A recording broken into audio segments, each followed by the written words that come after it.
안녕하세요. 날마다 좋은 날의 날날입니다. 오늘도 좋은 하루 보내고 계신가요?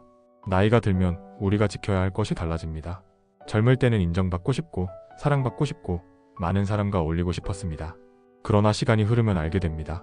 사람은 많을수록 복잡해지고 기대가 클수록 실망도 커진다는 사실을 말입니다. 우리는 종종 사람을 붙잡으려 했습니다. 내가 조금 더 이해하면 관계가 괜찮아지겠지? 내가 먼저 연락하면 예전처럼 가까워지겠지?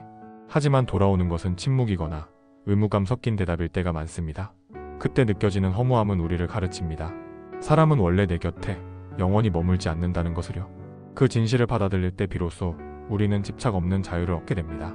쇼펜하우어는 인간의 본성을 냉철하게 바라봤습니다. 그는 말했습니다. 사람은 누구나 자기 이익을 우선시한다. 그래서 타인의 호의는 금세 잊히고 오직 자신만을 챙기려 한다. 이는 비관적으로 들릴 수 있지만 현실을 직시한 것입니다. 우리가 타인에게 베푼 친절이 당연하게 여겨지고 우리가 누군가를 위해 희생한 시간이 쉽게 망각되는 경험을 누구나 해봤을 것입니다. 예를 들어 직장에서 동료를 위해 야근을 해주거나 친구의 어려움을 들어주느라 밤을 새웠던 일들이 얼마나 빨리 잊혀지는지 생각해 보십시오. 상대방에게는 그저 당연한 도움이 되어버리고 우리는 계속해서 더 많은 것을 요구받게 됩니다. 쇼펜하우어는 또한 인간은 본질적으로 고독한 존재라고 말했습니다. 우리는 타인과 소통하려 하지만 결국 각자의 내면 세계는 완전히 다르며 진정한 의미에서 서로를 완전히 이해하는 것은 불가능하다는 것입니다. 그렇다면 우리는 어떻게 해야 할까요? 답은 단순합니다. 기대하지 않는 것입니다. 기대가 사라지면 실망도 사라지고 실망이 사라지면 마음은 훨씬 가벼워집니다. 하지만 기대하지 않는다는 것이 무관심하다는 뜻은 아닙니다. 오히려 상대방을 있는 그대로 받아들이고 그들의 한계를 인정한다는 의미입니다. 친구가 약속을 지키지 않을 수도 있고 가족이 내 마음을 이해하지 못할 수도 있으며 연인이 변할 수도 있다는 것을 받아들이는 것입니다. 이런 마음가짐을 가지면 오히려 관계가 더 편안해집니다. 상대방에게 과도한 부담을 주지도 않고 우리 자신도 상처받지 않습니다. 그리고 예상치 못한 좋은 일이 생겼을 때는 진심으로 기뻐할 수 있습니다. 젊었을 때는 이런 태도가 냉정하거나 무정해 보일 수 있습니다. 하지만 나이가 들수록 깨닫게 됩니다. 적당한 거리감이야말로 건강한 관계를 유지하는 비결이라는 것을. 때로는 혼자가 두렵고 관계가 끊어지는 것이 아프게 다가올 수 있습니다. 하지만 진정한 평화는 혼자 있어도 괜찮다는 마음에서 비롯됩니다. 고독을 두려움이 아닌 자산으로 삼을 때 우리는 더 단단한 내면을 가질 수 있습니다. 현대사회는 끊임없이 연결되어 있어야 한다고 강요합니다. SNS를 통해 타인의 일상을 엿보고 메신저로 24시간 소통하며 혼자 있는 시간을 외로움으로 규정합니다. 하지만 이런 강박적인 연결은 오히려 진정한 만족을 방해합니다. 고독에 대한 두려움은 대부분 어린 시절부터 형성됩니다. 혼자 놀지 말고 친구들과 어울리라는 말, 인기 있는 아이가 되라는 압력, 소외당하지 않으려는 노력들이 우리에게 혼자 있음을 부정적으로 인식하게 만들었습니다. 하지만 역사상 가장 위대한 사상가들, 예술가들, 과학자들은 모두 고독한 시간 속에서 자신의 걸작을 만들어냈습니다. 아인슈타인은 혼자 산책하며 상대성 이론을 구상했고 베토벤은 고독 속에서 불멸의 음악을 작곡했습니다. 혼자 있는 시간은 나를 치유하고 성장시킵니다. 책을 읽고 글을 쓰고 조용히 산책하며 생각하는 순간들 속에서 우리는 비로소 자기 자신과 대화를 나눌 수 있습니다. 세상의 소음에서 벗어나 내면의 목소리를 들을 때 삶은 훨씬 투명하고 단순해집니다. 고독한 시간은 또한 창의성을 기릅니다. 다른 사람의 의견이나 판단에 휘둘리지 않고 순수하게 내 생각을 발전시킬 수 있는 공간이 생기기 때문입니다. 새로운 아이디어는 대부분 조용한 순간에 떠오르며 진정한 통찰은 혼자만의 성찰 속에서 얻어집니다. 더 나아가 고독은 우리에게 진정한 선택의 자유를 줍니다. 타인의 시선을 의식하지 않고 사회적 기대에 얽매이지 않으며 순수하게 내가 원하는 삶을 살 수 있게 합니다. 무엇을 먹을지, 어떤 영화를 볼지, 어디로 여행을 갈지 등 사소한 것부터 인생의 큰 결정까지 모든 것을 온전히 내 기준으로 선택할 수 있습니다. 고독을 받아들이는 사람은 타인의 인정에 흔들리지 않습니다. 그들은 자신이 누구인지, 무엇을 원하는지 알고 있습니다. 그러니 다른 사람의 비난이나 무시에 상처받지 않고 자신만의 길을 걸어갈 수 있습니다. 이는 매우 중요한 점입니다. 많은 사람들이 타인의 평가에 자신의 가치를 맡겨버립니다. 칭찬받으면 기뻐하고 비판받으면 좌절합니다. 하지만 이런 태도는 마치 바람에 흔들리는 갈대와 같아서 안정감을 얻기 어렵습니다. 반면 고독을 통해 자신과 친해진 사람은 내적 기준이 확실합니다. 물론 타인의 의견을 듣고 참고하지만 최종 판단은 항상 자신이 내립니다. 이런 사람은 외부의 변화에 흔들리지 않는 단단한 중심을 가지고 있습니다. 또한 고독에 익숙한 사람은 타인에게 의존적이지 않습니다. 누군가가 나를 떠나도 절망하지 않고 새로운 사람이 나타나도 과도하게 기대하지 않습니다. 이런 균형 감각은 모든 인간관계를 더 건강하게 만듭니다. 반대로 고독을 견디지 못하는 사람은 끊임없이 외부를 찾아 헤맵니다. 누군가에게 의존하고 끝없이 관계를 맺으려 하며 결국 자신을 잃어버리고 맙니다. 이런 사람들은 항상 스마트폰을 들여다보고 끊임없이 누군가와 소통하려 하며 혼자 있는 순간을 참지 못합니다. 카페에서도 누군가와 함께 있어야 하고 여행도 혼자 갈 생각을 하지 못합니다. 더 문제가 되는 것은 이런 사람들이 관계에서도 진정한 만족을 얻지 못한다는 점입니다. 항상 상대방에게 더 많은 것을 요구하게 되고 끊임없이 관심과 사랑을 확인받으려 합니다. 이는 결국 상대방을 지치게 만들고 관계를 파괴하는 원인이 됩니다. 젊은 시절에는 이런 패턴을 인식하기 어렵습니다.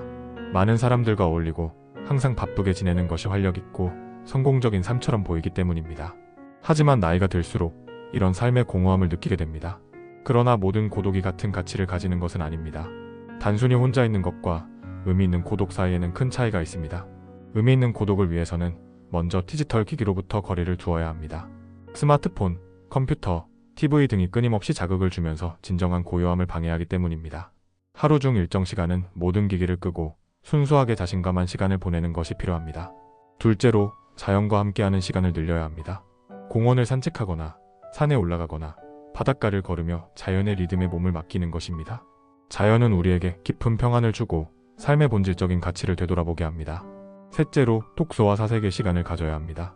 좋은 책을 읽으며 저자의 사상과 대화하고 그 내용을 바탕으로 자신의 생각을 발전시키는 것입니다. 이런 활동은 단순히 시간을 때우는 것이 아니라 진정한 정신적 성장을 가져다 줍니다. 그러니 기억하십시오. 고독은 벌이 아니라 선물입니다.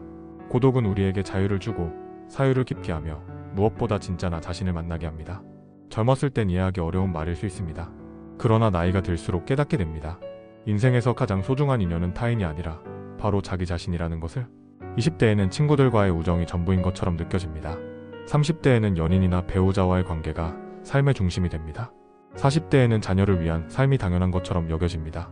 하지만 50대, 60대를 지나면서 깨닫게 됩니다. 결국 가장 오래 함께할 사람은 바로 나 자신이라는 것을. 내가 나와 좋은 친구가 된다면 나는 결코 외롭지 않습니다. 그리고 그런 사람만이 진정으로 타인과 건강한 관계를 맺을 수 있습니다. 자신과 화해한 사람은 타인에게 과도한 것을 요구하지 않습니다. 상대방의 한계를 인정하고 각자의 공간을 존중하며 적당한 거리에서 따뜻한 관계를 유지할 수 있습니다. 이런 관계야말로 진정 오래갈 수 있는 인연입니다. 나이가 들면서 우리가 배워야 할 것은 고독을 즐기는 구체적인 방법들입니다. 먼저 혼자 식사하는 것에 익숙해져야 합니다. 좋은 음식을 천천히 음미하며 그 순간의 맛과 향에 집중하는 것입니다. 누군가와 대화하느라 음식 맛을 제대로 느끼지 못했던 경험들을 생각해 보십시오. 혼자 먹는 식사는 훨씬 더 깊은 만족을 줄 수 있습니다. 둘째로 혼자만의 취미를 개발해야 합니다. 그림 그리기와 악기 연주하기, 정원 가꾸기, 요리하기 등 누군가의 평가나 인정을 받을 필요 없이 순수하게 자신이 즐길 수 있는 활동들입니다. 셋째로 혼자 여행하는 경험을 해보는 것입니다. 처음에는 어색하고 외로울 수 있지만 점차 자신만의 페이스로 여행하는 자유로움을 느낄 수 있습니다. 원하는 곳에서 원하는 만큼 머물고 갑자기 계획을 바꿔도 누구에게도 양해를 구할 필요가 없는 해방감은 특별합니다. 결국 우리는 혼자 태어나고 혼자 떠나는 존재입니다. 그러니 두려워하지 말고 지금 이 순간 나 혼자만의 삶을 사랑해 보십시오. 그 속에서 얻는 평온이야말로 나이 들어 누릴 수 있는 가장 큰 행복일지 모릅니다. 고독은 단순히 혼자 있는 상태가 아닙니다. 그것은 자신과의 깊은 만남이고 진정한 자유의 시작이며 내면의 평화를 찾는 길입니다. 젊은 시절에 시끄럽고 복잡했던 인간관계들이 주는 일시적인 즐거움보다 훨씬 더 지속적이고 깊은 만족을 줍니다. 나이 들어 고독을 받아들인 사람은 더 이상 타인의 시선에 휘둘리지 않습니다.